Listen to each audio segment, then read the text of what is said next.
minha gente, tudo bem? Eu espero e desejo que sim, do fundo do meu coração. Hoje aqui no nosso canalzinho nós vamos falar sobre o maior dilema do capitalismo. E se você não me conhece, meu nome é Bruno Reikdel, eu sou formado em Teologia, graduado em Filosofia, mestre em Filosofia, doutor em Economia Política Mundial e tento, de alguma maneira, aqui no YouTube, trazer um pouco de divulgação científica com cara de entretenimento. Além de fazer react, um pouco de militância, vender curso, tamo indo, né? Falando em vender curso, se você der uma olhadinha na descrição do vídeo aqui, você vai encontrar links em que pode apoiar o meu trabalho, seja fazendo os cursos que a gente oferta lá na Hotmart, seja a campanha do Apoia-se, seja mandando um pix, porque vai que tá sobrando uma merreca aí, então a chave tá aqui embaixo. Beleza? De todo modo, o texto que nós vamos ler hoje é um artigo que eu pude publicar em 2020 pela GGN e que foi republicado em um livro intitulado Fascismo como Religião, publicado pela editora Pajeú. A editora Pajeú é ligada à revista Zelota, coletiva ao qual eu faço parte e que eu indico muito que vocês leiam os artigos. O link também vai estar aqui na descrição, assim como para você poder acessar gratuitamente o PDF do texto que nós vamos ler hoje. Esse PDF foi uma parte da campanha do Apoia-se para a publicação desse outro livro aqui.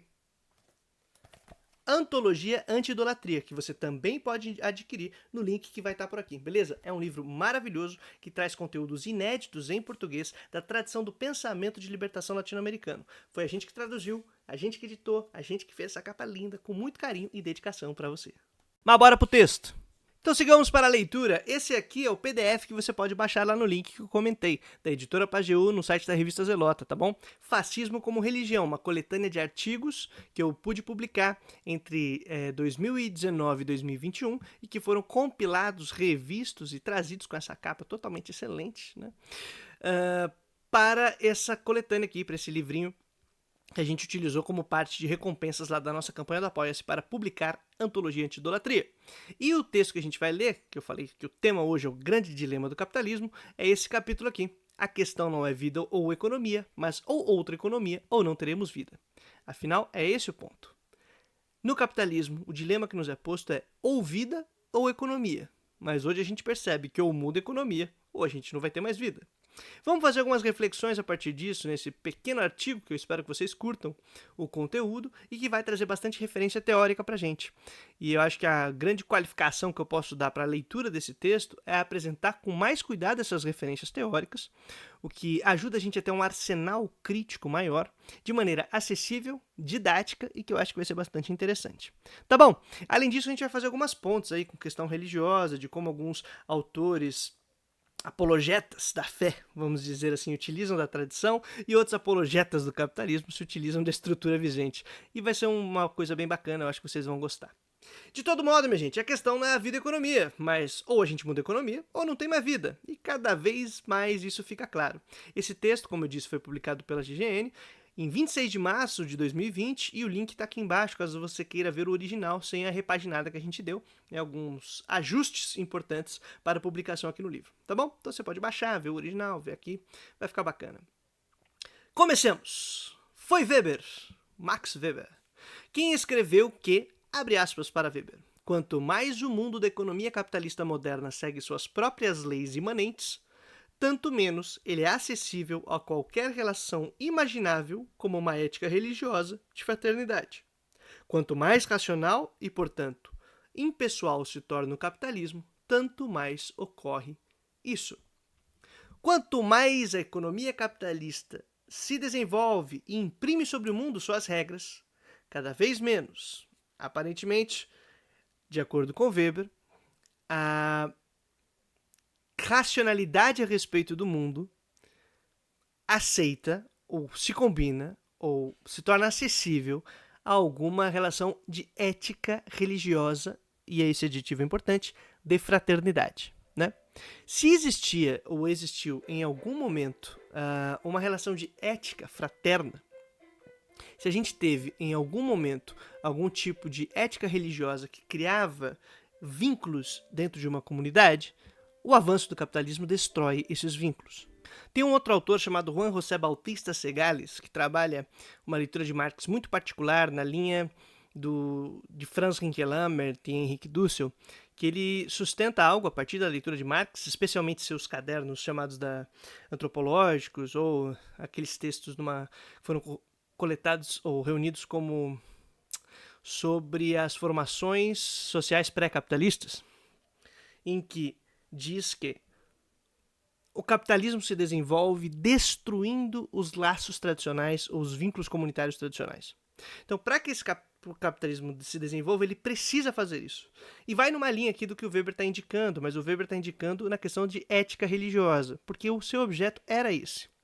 O famoso texto A Ética Protestante e o Espírito do Capitalismo, que é muito mal lido por apologeta crente, pastor crente. Nossa, o que eu já vi de texto, vídeo, aqui no YouTube, a gente tem react aqui no canal, de gente como o Luiz Saião, Jonas Madureira, Franklin Ferreira, essa galera fazendo uma ponte dizendo que é graças ao capitalismo que a gente tem uma sociedade ocidental XYZ.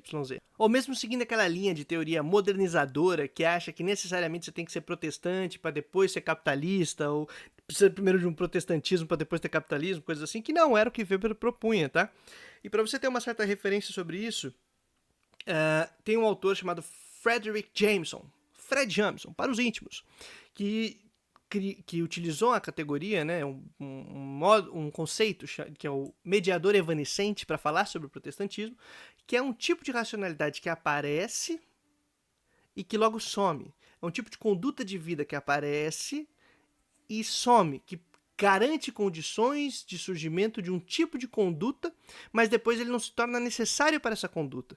O que, sabendo disso e lendo Weber com cuidado, a gente percebe que essas teorias modernizadoras, e que depois na mão de apologeta viram a grande defesa do capitalismo articulado com o protestantismo, não funciona. Para mais informações ou conteúdos a respeito disso, eu recomendo muito lá na plataforma do Instituto Conhecimento Liberta, nenhuma pública aqui, tá, gente? Nenhuma pública. Quero deixar claro que eu não recebo para fazer isso.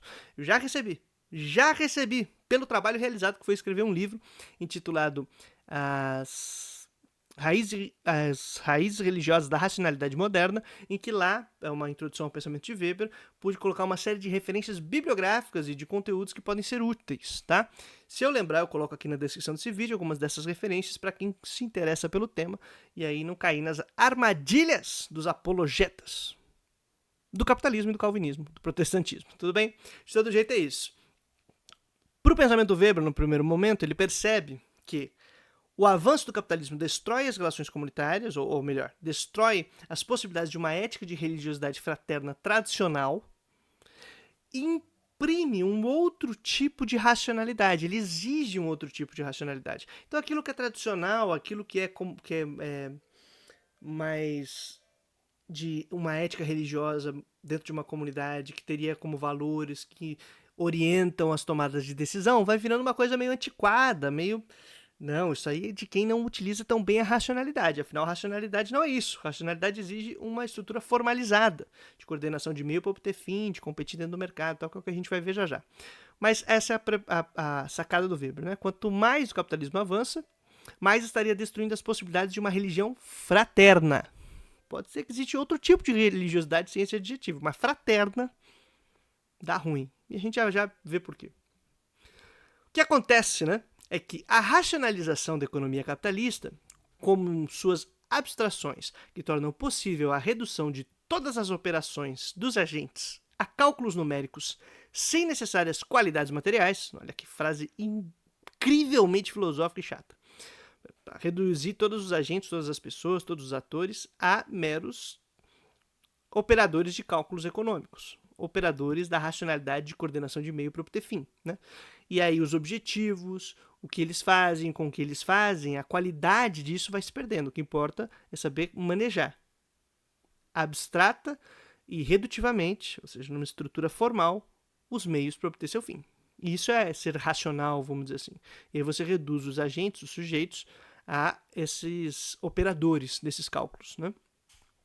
E aí inviabiliza as relações pessoais, os conteúdos de valores éticos de fraternidade. Cada vez fica menos necessário isso. Você não precisa desse tipo de ética. Talvez outra conduta moral, outro critério, mas ética de fraternidade e religiosa de fraternidade, inviável. Esses valores que excederiam a operação do meio-fim, eles não são racionais. Eles são aí qualquer outra coisa que você quiser. O que seriam, né?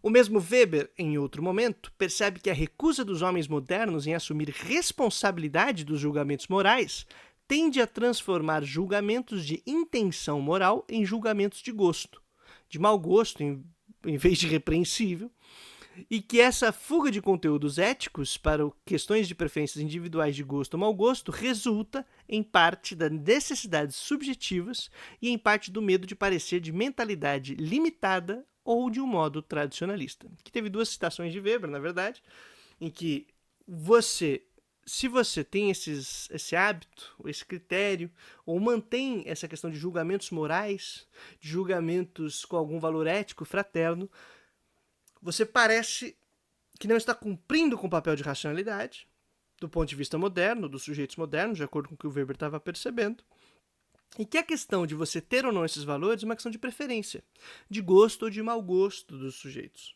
É uma questão tradicionalista, que você quer manter, você mantém, mas não é necessário. Você quer ficar aí preocupado aí com o bem geral da nação? Você quer ficar preocupado aí com o bem-estar das pessoas? Você tem algum valor cristão ou de qualquer outra tradição religiosa dentro de você, né? Tem esses valores aí, são preferências. Aí é uma escolha sua. O que não é preferência é o cálculo de coordenar meio para obter fim, o cálculo econômico. Aí é racional. Aí é uma questão abstrata e generalizada. E aí você pode generalizar isso. E o que escapa a esse cálculo econômico, do ponto de vista do que Weber está percebendo, é de gosto, é de preferência. É das suas idiosincrasias. É a sua preferência ideológica. É aquilo que você crê, que você acha. Mas aí não é necessário para a operação econômica, para a coordenação aí da sociedade de maneira alguma. Então vai vir o tal da fala que a gente ouve para lá e para cá do técnico. Eu sou técnico. Isso que eu estou falando, gente, é uma questão técnica. Esse texto foi publicado em 2020 e o então ocupante da cadeira de ministro da Economia era o Paulo Guedes. E o querido, excelentíssimo, ele era muito referenciado por ser alguém técnico. Uma pessoa técnica. E o que significava ser técnico? Saber operar, coordenar meio obter fim, dentro de cálculos numéricos, fazendo o que na planilha um lado subisse e o outro não caísse, numa planilha. Movendo ações, valores, capitais, números para lá e para cá e pronto. Isso é ser técnico. Ele não era alguém ali que queria fazer bom coração. Lógico que não. E aí cada vez que ele era canalha, cínico, cretino, quando tomava decisões extremamente estúpidas ou decisões que literalmente arregaçavam com a vida das pessoas, ele podia falar isso sem nem ficar vermelho, nem rosa. Com a maior cara de pau. É técnico, só técnica. O que ele tá falando aí é cálculo duro. Saca? Se apregoava isso. O jornal falava isso. Ele pensava assim. O presidente, o ex-ocupante da cadeira presidencial, né? Hoje semi-detido, falava isso também. Olha, nós temos um super-ministro da economia que é técnico. Tá dentro desse tipo de estrutura, né? Dentro desse tipo de construção ideológica para passar pano para capitalista. Mas tudo bem. Tá. O que isso significa? Né? Que para ser moderno é preciso ser impessoal. Para ser um racionalizado, é preciso reduzir princípios éticos fundamentais a questões de preferências. E aqui é o ponto que a gente vai tocar. Princípios éticos fundamentais. Aqui eu não estou desenvolvendo no texto, porque ele era um artigo mais curto, um artigo dentro de um comentário de jornal, um editorial, qualquer coisa do tipo, uma opinião, né? Opinião um pouquinho mais embasada do que o normal. Mas elementos fundamentais, critérios éticos fundamentais, são apagados e transformados em questões de preferência. E é aqui que a gente vai tentar discutir, então, que a questão não é economia ou vida ou economia. Mas, ou outra economia, não teremos vida. Quero lembrar vocês também que 26 de março de 2020 era pandemia. Já estávamos em pandemia. Então, tudo isso é o contexto aqui dessa discussão. Deve-se desenvolver a capacidade de transformar necessidades urgentes e imediatas em questões de opinião individual, tendo o resultado da ação de cada indivíduo em suas tomadas de decisão opinativas como quem julgará qual posição era a correta. Então, você vai tomando suas ações. As necessidades urgentes que você está tendo que assumir, resolver, tipo, não morrer de fome, são questões de opinião, de preferência suas, né? Você está escolhendo aí o seu projeto, né? Elegendo comer ao invés de investir e poupar para o futuro. Você está aí escolhendo ter uma casa para você não ficar no relento, né, e não ficar desalentado, mas é uma escolha sua. Você poderia muito bem aí estar sofrendo com as intempéries de chuva, de frio, de calor, sem um abrigo, né, e garantindo então que você tivesse uma aposentadoria. Uma escolha sua, uma opção sua. O modo agora é que, já que você elegeu esse projeto por sua opção, né, você tem que coordenar os meios para obter o fim. E aí realizar de maneira ótima essa sua opção. Como você está optando só realizar de maneira ótima a sua sobrevivência, infelizmente você não vai conseguir prosperar, né? Então, saca como a ironia, o cinismo é uma distorção do processo real, né? Em que você transforma então a necessidade material, urgente, imediata, em uma questão de opinião, em uma questão de preferência, de escolha. Você poderia estar calculando muito melhor a sua vida. Então você não está sabendo utilizar a sua razão de coordenar meio para obter fim. Esse é o teu ponto, esse é o teu problema. Tá aí lascado, mas é que não tá sabendo a malandragem aí, você não tá sabendo competir no mercado, pô. Você aprender as regras, você ganha. Ah, é sutil. Aí você vai ver menino de 15 anos coach dando regra sobre a vida, cagando regra sobre a vida pros outros, pra dizer o que eles têm que fazer pra ganhar dinheiro, dentro já como efeito trágico dessa lógica maluca, né? Caso no processo de disputas de posições existam perdas irreparáveis, né? Então, se você vai aí tomando suas decisões nesse mundo maluco de competição e vai ser julgado pela capacidade de coordenar os meios para obter o fim, e há perdas irreparáveis, não tem como voltar, são distorções a serem preparadas ou reparadas em uma próxima rodada de apostas econômicas. Ou, em casos mais cínicos, efeito negativo necessário para o avanço da racionalização econômica. Ou seja, se no processo as pessoas não conseguiram atingir esse objetivo meio que claro de sobreviver e pereceram, efeito negativo. Aos poucos, nos choques do capitalismo, nesse choque de racionalidade econômica, a gente vai ajeitar as coisas. A carroça anda e as abóboras se ajeitam. E aí, se teve aí nesse processo tanto de perdas, né, irreparáveis, é assim que funciona a modernização, minha gente. É assim que funciona a racionalização econômica, são efeitos negativos, mas necessários. E aí você vai passando pano para esse processo, né? Como o intelectual alemão com quem estamos conversando, no caso Weber, né, jamais Paulo Guedes, percebeu, uma economia racional capitalista é, abre aspas aqui para Weber, uma organização funcional orientada para os preços monetários, que se originam das lutas dos interesses dos homens no mercado. Então é isso que se pretende enquanto uma organização econômica capitalista, organizar de maneira funcional e orientada aos preços monetários. Que vem e que eles apareceriam por causa da luta de interesses, cada indivíduo correndo atrás do seu, coordenando meios para obter o fim de maneira racional e ótima. Surgem os preços e os valores monetários nessa disputa, oferta e demanda, e agora então a gente vai organizar a vida toda para conseguir competir utilizando essas informações, esses recursos disponíveis aí, para ver quem ganha e quem leva no final o grande prêmio, né? Quem será premiado. É basicamente isso, e é assim que funciona essa brincadeira. Que na expressão de Machado de Assis, né, como personagem Policarpo Quaresma, deixa bem claro o princípio que rege as relações racionalizadas de uma economia capitalista moderna. Qual é, Machado de Assis, esse princípio? É um princípio ético, um ensinamento de vida de Policarpo, que nos diz que, ao vencedor, as batatas. Policarpo contava uma metáfora, parece o seu grande ensinamento para a vida, um ensinamento extremamente moderno, mas quando ele vai contar sobre esse ensinamento moderno, é curioso, no texto de Machado de Assis, ele fala assim, tinham duas comunidades indígenas e entre elas tinha lá uma plantação de batatas. E essa plantação de batatas começou a não dava conta de atender as duas comunidades num determinado tempo. Então elas lutam entre si para poder ter posse completa desse terreno aí com as batatas. Uma vence, a outra não, e ao vencedor, as batatas. Com todas as contradições que essa metáfora que eu estou utilizando traz, é maravilhoso, se você depois ficar refletindo sobre isso, para a gente pensar o processo de modernização capitalista e como ele funciona. Quais são os princípios, entre aspas, éticos que o regem. Tá bom? Princípios éticos fundamentais podem ser reduzidos a preferências individuais, pois a regra no mercado é garantir tudo ao que vence, nada ao que perde. Racionalidade, bem da verdade, é reduzida à operação de coordenar meios para obter um determinado fim, sem que haja qualquer outro critério para a escolha do fim.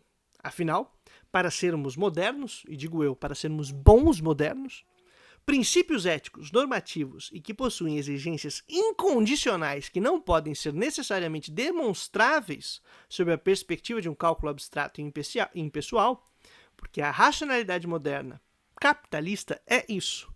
Coordenar meio para obter fim, só que esse fim já está determinado por lucro, por cálculo econômico.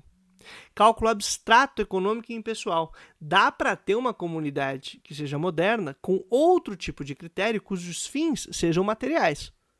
Você utiliza da racionalidade moderna, de coordenação de meio para obter fim, mas esse fim não é determinado pelo cálculo de lucro, pelo cálculo ótimo. E esse cálculo ótimo, se utilizarmos com critérios que respeitem estruturas econômicas fundamentais materiais que são negadas pela estrutura aí capitalista formal. Mas já já a gente fala sobre isso. De todo jeito, esse é o ponto. Então, quem conseguir utilizar melhor e ganhar, venceu, levou tudo. E aí, são questões de preferências e resquícios de tradicionalismos, se você tem alguma questão aí que exceda esses cálculos abstratos, né? Tradicionalismo, resquício e preferência, suas idiosincrasias, suas preferências individuais. Dessa forma, sob desejo de racionalizar, as ações boas são as que obtêm resultado após coordenar meios e atingir o fim escolhido. E alcançar um fim, seja ele qual for, utilizando o processo de racionalização meio-fim, torna a ação realizada necessariamente boa, independentemente dos efeitos que ela tenha produzido. Porque esse é o ponto. Eu não tenho como julgar, porque o cara alcançou aquilo. Ele conseguiu realizar o cálculo. E aí, se a gente colocar algum outro critério que exceda esse cálculo, é um critério de preferência, de ideologia. Então, se ele conseguiu realizar e alcançar dentro dessas regras de mercado, dentro da competição, tá tudo certo. Tá tudo certo. As leis políticas que devem ser alteradas ou que atrapalham o processo. Vamos pensar em desastres ambientais causados por grandes empresas. No final, o balancete, elas são recompensadas. A Vale, mesmo depois de ter causado 2 desastres irreparáveis, destruição irreparável, coisa de arrebentar, meu Deus do céu, Mariana, Brumadinho e tudo mais, hoje as ações só sobem. Já recuperou o perdido e ainda está tendo super lucro e pagou uma merreca de multa. Porque não dá para cálculo, não é uma questão de cálculo econômico. E pior, foi recompensada na dinâmica do mercado. Porque ela consegue coordenar meio para obter fim e entregar o necessário no final, minha gente. Dentro do processo capitalista, ela entrega. Então, determinadas questões econômicas fundamentais, que é destruir a condição de produção e reprodução da vida, se você destrói ela, não existe ciclo econômico seguinte. Então, produzir hoje, ou viver, respirar, ter qualquer ciclo econômico em Brumadinho ou em Mariana é inviável. Perdeu. Acabou. Não respeitou isso, que não é questão de preferência. Mas, no cálculo valeu. E pior, né, que o descaso feito foi um descaso calculado. Diminui a taxa de crescimento, o aumento da taxa de lucro no final do ano. Não faça os reparos. Segurou os reparos por um monte de tempo, ainda que engenheiros, usando ciência, usando todas as contas, tudo, falavam, vai dar ruim. Mas no final os caras sabem que vai recompensar, do ponto de vista do lucro e do capital. Então essa bagaça é complicada. Assim, temos que a distinção realizada por Weber entre diferentes ações racionais, e essa é muito conhecida, né, do que o Weber, mas para a gente chegar nessa distinção das ações racionais, é importante fazer essa construção anterior que a gente estava falando. Especialmente a diferença entre a ação racional instrumental, que trata da operação técnica meio-fim, e a ação racional valorativa ou normativa, que toma o princípio ou exigências incondicionais para a tomada de decisão, ou valores, tem pouca função prática à medida que se reduz as ações racionais a um tipo, a razão instrumental. Porque o próprio Weber fazia diferença entre uma ação instrumental, coordenar meio para obter fim, e uma ação valorativa, que você coloca critérios para os fins elegidos. Que você coloca critérios que limitam, orientam ou se interpõem na ação de coordenar meio e fim. Quando você coloca esses critérios, do ponto de vista da ação racional instrumental, parece irracional. Desse ponto de vista, de verdade, olha e fala, em que está sustentada essa norma? Você não consegue demonstrá-la, você não tem uma prática eficiente para demonstrar o porquê que você tem esse valor. Então, desse ponto de vista, ela é irracional. E menos funcional, ela é menos prática, menos pragmática. Então, atrapalha na necessidade de aumento de produtividade, aumento de lucro, desses objetivos que já estão postos. Então, ela aparece como irracional. Então, necessariamente, dentro da lógica capitalista, há a exigência de que a racionalidade seja cada vez mais instrumental. Seja cada vez mais, portanto, menos valorativa. Né? Cada vez menos valorativa, cada vez mais racional, cada vez mais instrumental. Então, você tende a empurrar mesmo os valores para dentro dessa estrutura de racionalidade instrumental. Ela engole. Saca? Então, é importante a gente perceber isso. Como ele mesmo comenta, do ponto de vista da racionalidade instrumental, toda ação que não opere sob seus critérios aparece como irracional, por ser menos eficiente. Além dos resquícios do tradicionalismo. Né? E a validade, como já comentamos, está na capacidade de ser eficiente e em tomar posse de algo desejado. No mercado, nas lutas de interesses entre os agentes, encontramos então os valores supremos decorrentes das ações racionais desejáveis para a economia de mercado capitalista. Quais são os critérios que fazem com que você se apresente como racional e apareça como uma ação que foi racional, capaz de operar meios para obter fim? Se você foi eficiente e competitivo. Então, eficiência e competitividade são os grandes critérios e valores que orientam a ação da racionalidade instrumental.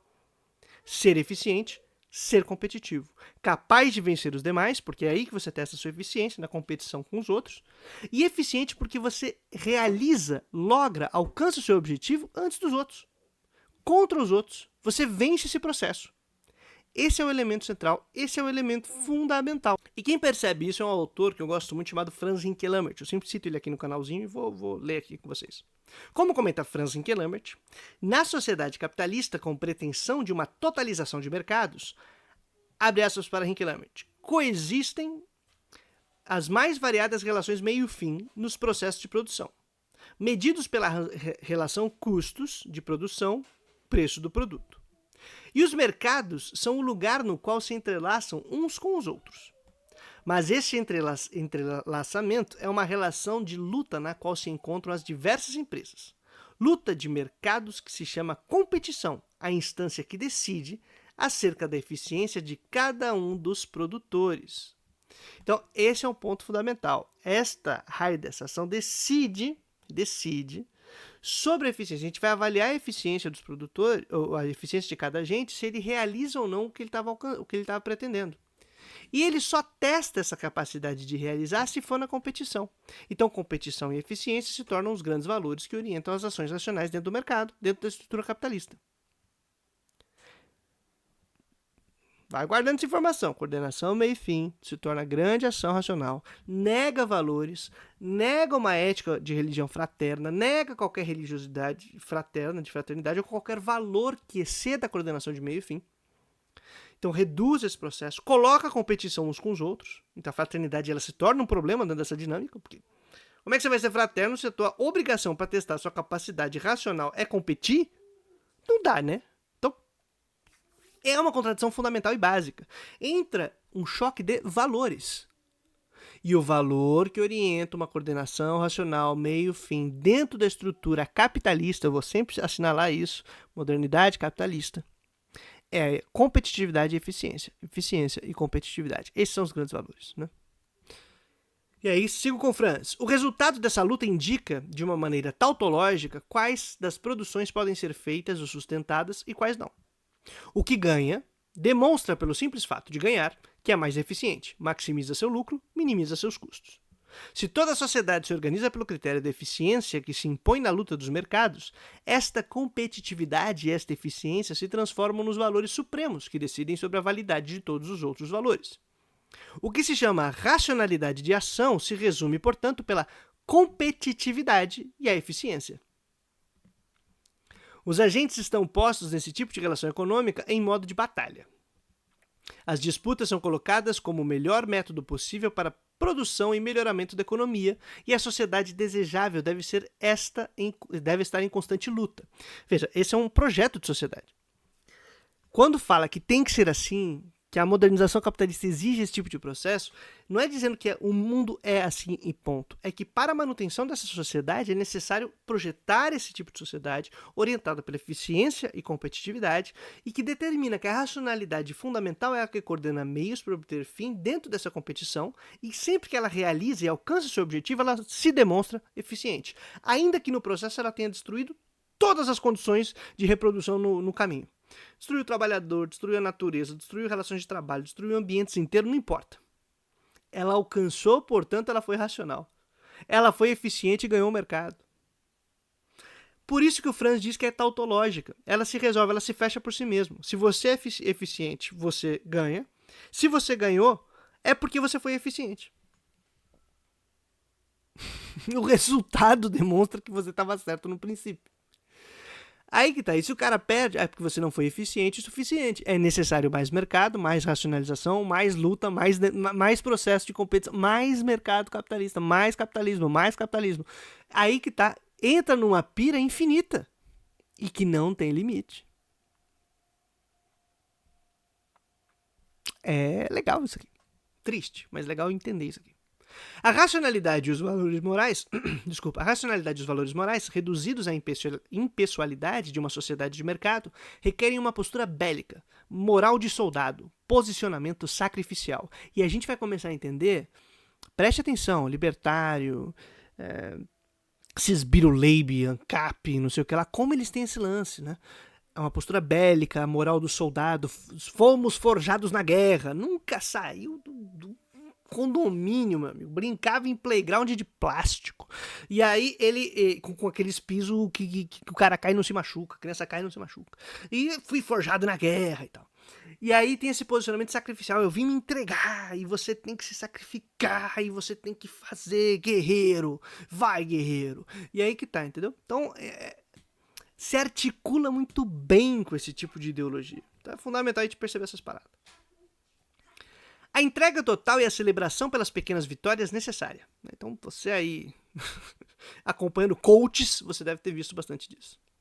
O enaltecimento dos poucos heróis que superaram a violência das trincheiras enquanto milhares são deixados para trás no campo, derrotados, precisa moldar a concepção de mundo de cada agente econômico, de cada sujeito transformado em alguém preparado para ser o sobrevivente exemplar. Então, assim, se o camarada saiu do fiofó do mundo e se tornou o grande herói que enriqueceu e comprou uma mansão, continua lascado, não é capitalista, não sei o que, mas olha, sobrevivente. Exemplo, ele se sacrificou, ele batalhou, ele foi para a competição, foi eficiente e alcançou. No caminho, milhares, milhões de derrotados, de sabotados e de irmãos e irmãs que foram botados pro chão. Mas olha o exemplo. Olha o exemplo olha esse exemplar raro. É a esperança dos indivíduos aí em competição, cumprindo com os valores de eficiência e competição. Esse projeto de sociedade precisa ter algo parecido com o que Mussolini chamou de moral das trincheiras. Aqui eu propositalmente, provocativamente e também com certo ódio no coração utilizei essa expressão, tá? Porque é uma expressão fascista, claro, mas ela se aplica muito bem a fazer essas conexões, essas provocações e mexer no vespeiro. Tudo bem? Poderia ter usado outro autor, outra coisa. Aqui foi de maneira bastante abstrata e provocativa. Então não é porque eu estou fazendo aqui uma sustentação simplesmente uma científica padronizada. Não, estou usando Mussolini, a figura de Mussolini e o que ele chamava de moral das trincheiras, exatamente de maneira propagandística e ideológica. Explícita e claramente. Estou dizendo isso. Beleza? Para provocar, para mexer no vespeiro. Moral das trincheiras, onde, abre aspas para Mussolini, ele dizia mesmo que a disciplina religiosa criava os laços necessários para a batalha. Era uma entrevista que ele deu para uma revista que, se eu não me engano, se chama Garrucha, algo assim, Garrucha, eu não sei falar o bagulho. Mas era isso, ele deu uma entrevista em que ele falava que ele aprendeu na moral das trincheiras, uma disciplina religiosa que fazia com que eles fossem os vencedores das batalhas, né? Não laços de fraternidade, mas de sacrifício competitivo, e era isso que aparece mesmo na entrevista, em que cada combatente precisa saber que seu aliado está no ponto de partida potencialmente morto. Você já trata o seu camaradinha, teu amigo de escola que vai competir com você na vaga do vestibular, na vaga do processo seletivo, no Enem, na vaga de emprego, com a pasta azul debaixo do braço, na fila ali de alguma agência que tenta contratar a gente para trabalhar como atendente de telemarketing, office boy, sei lá o que lá, que você fica aquela fila imensa, um monte de gente, não sei lá, com a pastinha azul debaixo do braço. Então, ali você pode até fazer um camarada, tomar um café junto, trocar uma ideia, aliviar um pouco a tensão, mas no fundo você já sabe, aqui a gente tá competindo para ver quem sai vivo e quem sai morto, pô. Estamos do lado da trincheira aqui, mas eu já trato esse camarada como um potencial morto. Potencial efeito não... sofredor de efeito não intencional, entre aspas, do sistema capitalista e da competição pelo emprego. Forja um maluco, cara. Contudo, a guerra para a qual cada um é preparado se dá no campo de batalha, não contra o inimigo comum, senão contra todos os outros que aparentemente também disputam os ganhos. Aí agora já sou eu falando, obviamente, né? As lutas não fortalecem o exército, mas o mercado, como regulador supremo de todas as realizações de juiz sobre os que devem viver e os que devem morrer. Cada luta reforça o funcionamento da própria guerra. Alimenta novamente o circuito competitivo para uma nova disputa. Infinitamente, sem que se possam ser satisfeitas as condições para o fim, dado que a finalidade necessária é a acumulação de capital, que é infinito. Então não tem onde parar. Pressuposta desde o início, fazendo com que a racionalidade meio-fim, que já era reduzida, se torne restrita. Só é racional a ação que deseja capital e realiza sua acumulação. Uma luta infinita, pois uma das definições de capital é exatamente o valor que se valoriza, abstratamente com tendência infinita. E aí, minha gente, quem vai decidindo os vivos e os mortos é o sistema capitalista. Então ninguém, entre aspas, é responsável. É um mecanismo, gente. Que pena. Faleceu, mas regra do jogo, né? Pô, cara, não era intenção, mas rolou. Pô, mas quem é responsável pelo camarada que tá sem poder comer há não sei quanto tempo? Como é uma sociedade, como são trabalhos sociais combinados, como é uma divisão complexa dessa sociedade, como a gente tá todo fragmentado, ninguém tem culpa, ninguém é responsável. E aí a humanidade que produz esse sistema pode lavar as suas mãos e entregar o pobre do coitado, a vítima, como sacrifício aceitável ao senhor mercado. E é aí que tá. Ninguém vai se responsabilizar, né? Não precisa. A ética de fraternidade entra em conflito com isso. Como disse recentemente o presidente do Banco Central, à época, eu já não lembro quem era o presidente do Banco Central na época do ex-ocupante da cadeira presidencial, a vida não tem valor infinito.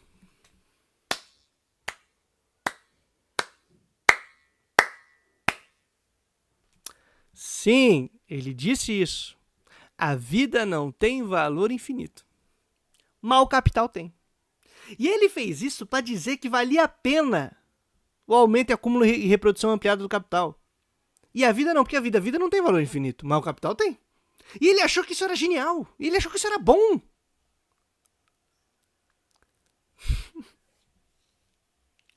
Aí dá raiva. Muito bem. Fazendo referência ao capital, que pode perder todo o chão de materialidade se mergulhar na impessoalidade de números calculáveis que atingem algo realmente impossível, a condição infinita de riqueza.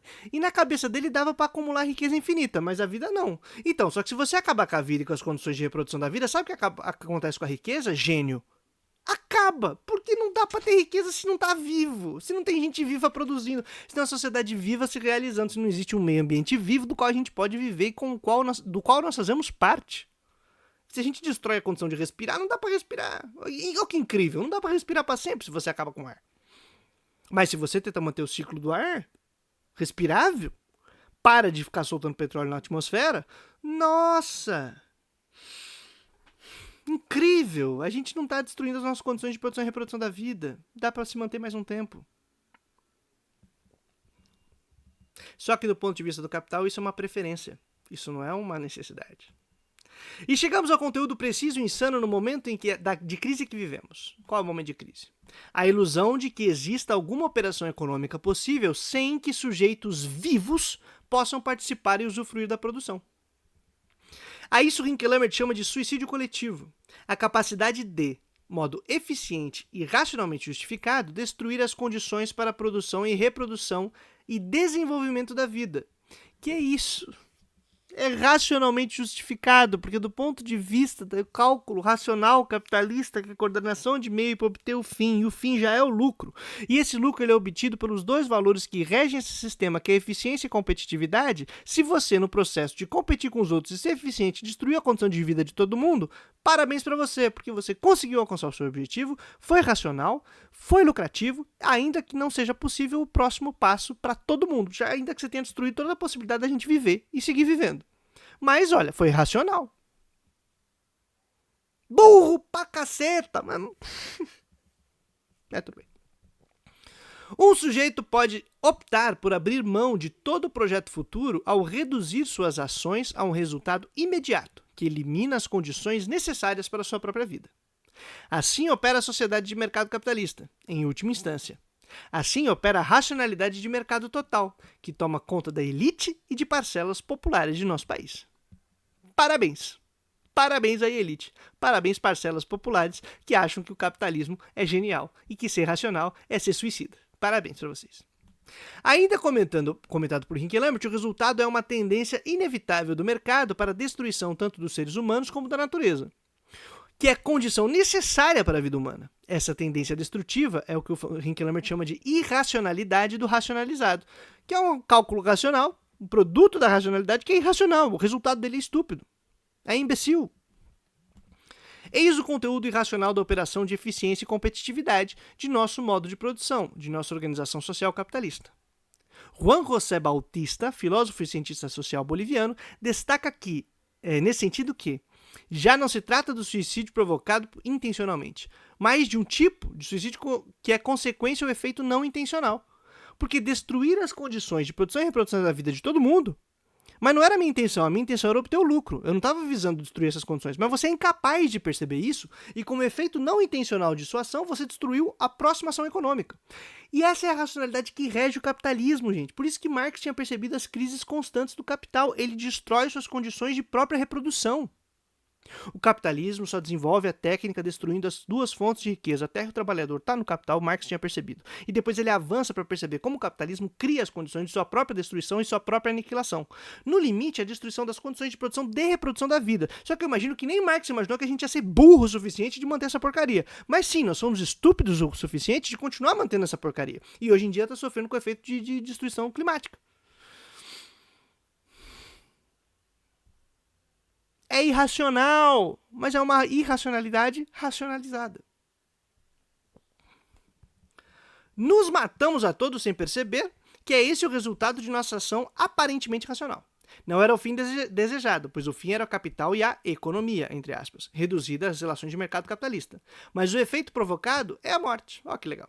A destruição de condições para a manutenção da vida. O dilema, portanto, não é entre vida ou economia, porque, meus amigos, quando o cara dizia, você quer viver ou quer emprego durante a pandemia? Que era basicamente isso, né? Quer continuar aí respirando ou quer o trabalho? Porque para viver, você tem que precisar, para comer, você precisa trabalhar. No limite era botar vida ou economia. Ou a gente defende a vida ou a economia, porque economia é entendido como capitalismo e não como economia. Não como a gente planejar condições de produção e reprodução da vida, da sociedade de maneira relativamente sustentável para que a riqueza, sim, cresça, seja distribuída, seja viável, para que a gente possa ter uma vida digna, para que a gente consiga ter uma sociedade relativamente equilibrada, que racionalmente intervenha na realidade, né? Mas não, não é vida e economia, gente, porque economia é entendida como capitalismo, ponto.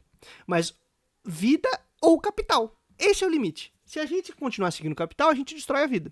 Então, ou a gente acaba com o capital, ou a gente acaba com esse tipo de modo de produção, ou a gente vai destruir a vida. Por isso que o Mark Fisher tem aquela expressão famosa, que o pessoal usa a torta direita, mais à esquerda que a direita, mas a torta direita, que é mais fácil imaginar o fim do mundo que o fim do capitalismo. Economia, enquanto regras para a organização do ambiente, da casa, do lar, é coordenação dos meios para garantir a produção e reprodução e desenvolvimento da vida de uma comunidade.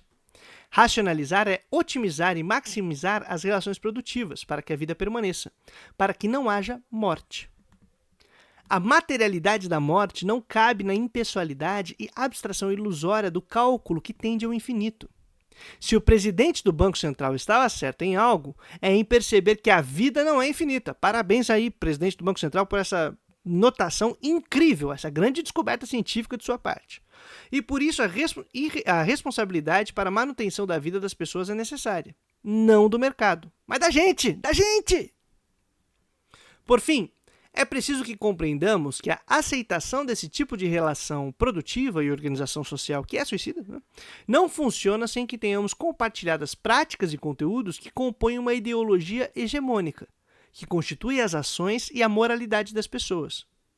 Os papéis desenvolvidos pelas instituições na produção e reprodução dessa ideologia precisam ser criticados, de todas as instituições, porque elas estão articuladas para manter essa ordem produtiva. Então elas são responsáveis por essa bagaça. E elas funcionam dentro dessa lógica também. Então a gente tem que criticar elas, mas criticar desde o fundamento, desde o modo de produção que as orienta assim. Inclui as igrejas e os pastores. Assim como a formação escolar voltada exclusiva e propriamente para o mercado. E para a manutenção do mercado, a política reduzida a um cálculo de preferências de opinião pública, a imprensa sem qualquer responsabilidade material, operando também para atender às disputas do mercado e por sua manutenção, e também as das religiões como produtoras de uma moralidade sacrificial adequada a um modo de produção específico ao nosso modo de vida, capitalista. E aí, para a gente fechar, o sacrifício que sempre aparece como necessário na boca de um ministro da Economia como Paulo Guedes, à época, desgraça, é sustentado e tem sentido na medida em que sacrifícios são ritualmente praticados por sujeitos em algum outro ambiente. Diariamente a gente se mata para sobreviver, cara. A gente se mata para não morrer. É um sacrifício exigido constantemente. E a gente se adequa a esse processo. Se adequa a esses critérios de eficiência e competitividade que destrói as condições de produção e reprodução da nossa vida e ainda coloca a gente na parede. E aí, quando você tenta sobreviver e faz uma opção por sobreviver, que não é uma opção, portanto, é uma necessidade, o cara vai falar, você que escolheu esse caminho. Poderia ter coordenado meios para obter fim, para ter lucro, para ir crescer na vida, para ascender socialmente. Ah, te lascar.